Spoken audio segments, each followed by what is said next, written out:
po si Jane Bemon, secretary po ako ng Centennial Sunrise Homeowners Association. Masaya kami kasi take out na po kami at na-award na po ito sa amin ng lupang pinapangarap namin. Before kasi marami kaming pangamba na baka anytime paalisin kami dito dahil informal settlers lang po kami. Secretary Aliling, kay President Marcos po sa programang ito, lalo na din kay President Federico Lacson ng Social Housing. Kaya maraming salamat po talaga. Ako po si Christopher Villaneta. At teacher po ako dito sa Nagpayong Elementary School.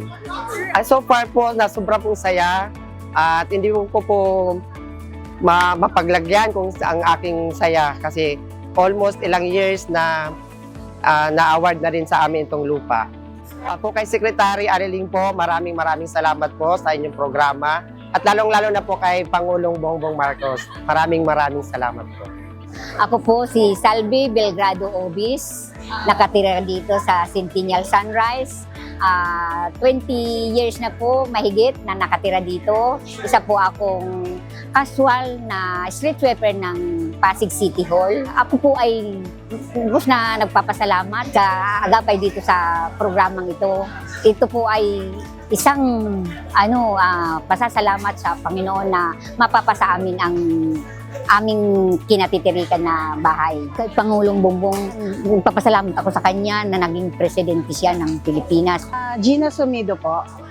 Masaya po kami na take out na kami, tapos eto na nga po yung totoo na talaga na amin na yung lupang tinitirikan namin.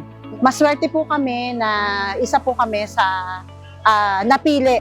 Thank you po talaga kay Lord at saka thank you rin po talaga sa bumubuo ng SHOPC at ng DSHOD at saka po ng kay President Bongbong Marcos. At magandang papasko nyo po sa amin ito. Thank you po sa DSHOD. Good morning po, I'm Mancia Bagona po.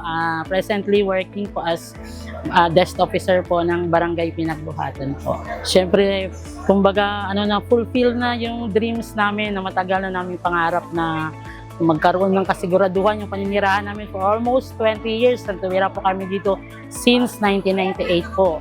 Pa lang dito yan, palayan. So kumbaga malaking blessing sa amin na kahit rights po, napakahirap ng buhay dito, walang tubig, walang kuryente. Talagang sumubok po kami na makipagsapalaran po.